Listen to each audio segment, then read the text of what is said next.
Kereta cepat Jakarta-Bandung, Wush, awalnya digembar-gemborkan sebagai lompatan besar dalam transportasi modern Indonesia, sebuah simbol kemajuan yang diharapkan mampu mengubah wajah mobilitas antar kota besar. Proyek ini menjadi sorotan nasional dan internasional, membawa harapan baru bagi efisiensi perjalanan dan pertumbuhan ekonomi di kawasan Jawa Barat. Dengan janji perjalanan Jakarta-Bandung hanya dalam 45 menit, Wush menawarkan solusi atas kemacetan dan waktu tempuh yang selama ini menjadi keluhan masyarakat. Banyak yang membayangkan masa depan di mana perjalanan bisnis dan wisata menjadi jauh lebih mudah dan cepat. Kereta yang ramping dengan desain futuristik memukau banyak orang, menjadi lambang kemajuan teknologi dan kerjasama erat antara Indonesia dan Tiongkok. Kolaborasi ini juga diharapkan membuka peluang transfer teknologi dan investasi asing yang lebih besar. Namun, di balik gemerlapnya, masalah keuangan mulai muncul ke permukaan. Biaya proyek membengkak jauh melebihi perkiraan awal, menimbulkan kekhawatiran di kalangan investor dan pemerintah. Apa yang awalnya direncanakan sebagai proyek bisnis antar dua perusahaan kini membutuhkan campur tangan pemerintah. Hal ini menimbulkan pertanyaan sulit tentang keberlanjutan proyek dan siapa yang akan menanggung beban finansialnya. Perjalanan proyek ini diwarnai berbagai tantangan, mulai dari masalah pembebasan lahan yang rumit, dampak pandemi COVID-19 yang memperlambat pembangunan, hingga perubahan regulasi yang mempengaruhi jadwal dan anggaran. Semua hambatan ini berkontribusi pada pembengkakan biaya yang sangat besar, membuat target penyelesaian semakin sulit dicapai. Pembengkakan biaya ini menimbulkan efek domino, membebani semua pihak yang terlibat, terutama perusahaan-perusahaan milik negara, yang kini harus menanggung risiko finansial lebih besar dari yang diperkirakan. Kini, fokus telah bergeser dari merayakan inovasi dan kemajuan, menjadi menghadapi tumpuk utang dan mencari solusi jangka panjang yang berkelanjutan, agar proyek ini tidak menjadi beban generasi mendatang.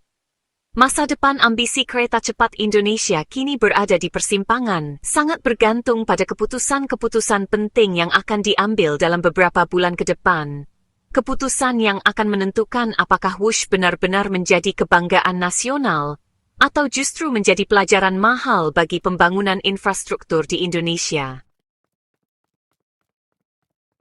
Di tengah krisis ini berdiri PT Kereta Api Indonesia, atau KAI, sebuah perusahaan yang telah menjadi tulang punggung transportasi publik di Indonesia selama puluhan tahun. KAI bukan hanya operator kereta api milik negara, tetapi juga simbol keandalan dan harapan bagi jutaan masyarakat yang bergantung pada layanan kereta setiap harinya. Sebagai operator utama, KAI memiliki tanggung jawab besar untuk memastikan kelancaran perjalanan, keselamatan penumpang, dan keberlanjutan layanan di tengah tantangan yang semakin berat. Dalam konsorsium Indonesia, KAI memegang peran sentral dan menanggung sebagian besar beban keuangan proyek kereta cepat yang ambisius ini. Meski risiko dan ketidakpastian terus membayangi, pada paruh pertama tahun 2025, KCIC melaporkan kerugian sebesar 1,6 triliun rupiah, dan dari jumlah itu, hampir 1,4 triliun rupiah harus ditanggung oleh KAI. Angka ini sangat besar dan menimbulkan kekhawatiran di kalangan manajemen serta pemangku kepentingan. Kerugian yang terus membengkak ini mengancam kemampuan KAI untuk berinvestasi dalam perawatan, pengembangan dan peningkatan layanan kereta api utama yang melayani jutaan penumpang setiap hari di seluruh Indonesia. Penyerapan kerugian KCIC secara berkelanjutan perlahan-lahan mengikis modal, cadangan keuangan, dan stabilitas jangka panjang KAI. Hal ini juga menimbulkan kekhawatiran akan masa depan perusahaan. Asumsi awal bahwa proyek kereta cepat ini akan segera menghasilkan keuntungan ternyata terlalu optimis. Realitas di lapangan jauh lebih rumit dan penuh tantangan. Kini, KAI harus menghadapi beban kerugian operasional dan tumpukan utang yang semakin berat, memaksa perusahaan untuk mengevaluasi ulang peran dan strategi bisnisnya ke depan. Tanpa adanya perubahan besar dalam struktur proyek atau dukungan tambahan, KAI berisiko terus terbebani oleh proyek yang telah berubah menjadi beban keuangan yang sangat berat, mengancam keberlanjutan layanan kereta api nasional di masa depan. Kereta cepat Wush dioperasikan oleh PT Kereta Cepat Indonesia China, atau KCIC, sebuah perusahaan patungan. Indonesia memegang 60% saham melalui perusahaan milik negara yang dipimpin oleh KAI, sementara perusahaan Tiongkok memegang 40%. Posisi dominan KAI berarti ia menanggung sebagian besar risiko keuangan. Konsorsium Tiongkok meskipun minoritas, menyediakan teknologi, sarana perkeretaapian, dan pembiayaan penting. Struktur ini mengarahkan sebagian besar risiko keuangan ke neraca KAI, meskipun Indonesia memiliki saham mayoritas. Perjanjian awal, yang dimaksudkan untuk mengamankan kendali Indonesia, justru membuat KAI terpapar tekanan keuangan yang besar. Konsorsium ini kini merupakan teka-teki kompleks dari kepentingan yang bersaing dan distribusi risiko yang tidak seimbang. Menghadapi kerugian yang terus meningkat dan tekanan finansial yang semakin berat, Menteri Erick Thohir mengambil langkah tegas dengan menyerukan restrukturisasi mendasar terhadap proyek Wush, kereta cepat pertama di Indonesia. Langkah ini diambil setelah evaluasi menyeluruh terhadap kinerja keuangan dan operasional proyek yang dinilai belum optimal. Thohir mengusulkan pemisahan yang jelas antara kepemilikan infrastruktur dan operasional. Dalam skema baru ini, pemerintah akan mengambil alih kepemilikan jalur rel dan stasiun, memastikan aset strategis tetap berada di bawah kendali negara, sementara operasional kereta akan tetap dijalankan oleh entitas korporasi yang berpengalaman. Dengan perubahan struktur ini, beban biaya utang dan depresiasi aset besar akan dipindahkan ke negara. Hal ini diharapkan dapat meringankan tekanan keuangan yang selama ini membebani KAI, sehingga perusahaan bisa lebih fokus pada peningkatan layanan dan efisiensi operasional. Rencana restrukturisasi ini juga mengikuti praktik terbaik global dalam pengelolaan infrastruktur publik. Dengan demikian, KAI dapat mengalihkan sumber daya dan perhatian pada pengelolaan operasional kereta yang lebih efisien, inovatif, dan berorientasi pada kepuasan penumpang. Thohir menegaskan bahwa restrukturisasi ini adalah syarat mutlak sebelum pemerintah melanjutkan rencana ekspansi, seperti perpanjangan jalur ke Surabaya. Ia ingin memastikan fondasi keuangan dan tata kelola proyek benar-benar kuat sebelum melangkah lebih jauh. Pesan yang disampaikan sangat jelas. Indonesia berkomitmen membangun kerangka kerja yang berkelanjutan dan bertanggung jawab untuk masa depan kereta cepat demi generasi mendatang. Negosiasi ulang ini bukan hanya soal memperbaiki kondisi saat ini, tetapi juga tentang membangun fondasi yang kokoh untuk masa depan transportasi Indonesia yang lebih modern, efisien, dan berdaya saing global.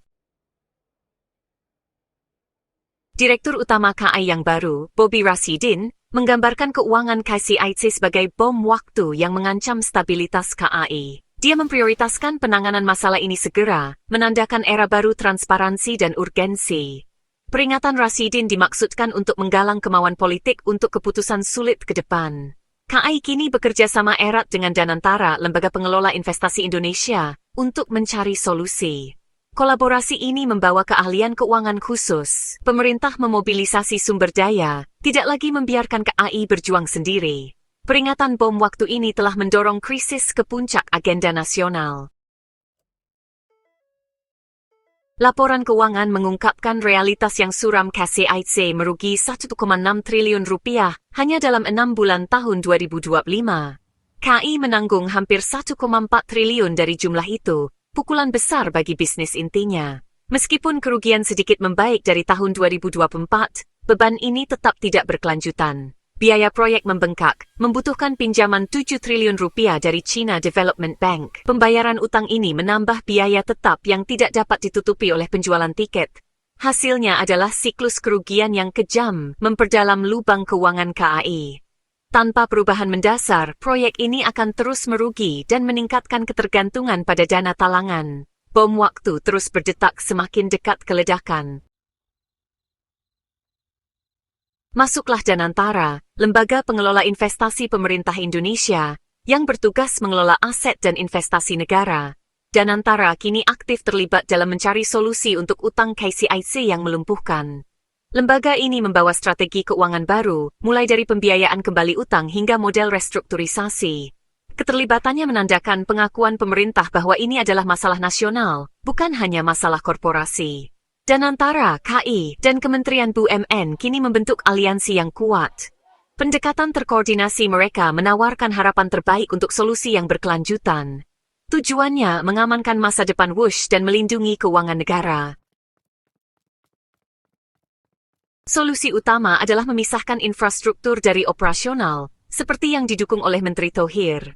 Pemerintah akan memiliki jalur dan stasiun, menanggung utang terkait. KCIC akan terbebas dari pembayaran depresiasi dan bunga yang melumpuhkan, meningkatkan kesehatan keuangannya dalam semalam.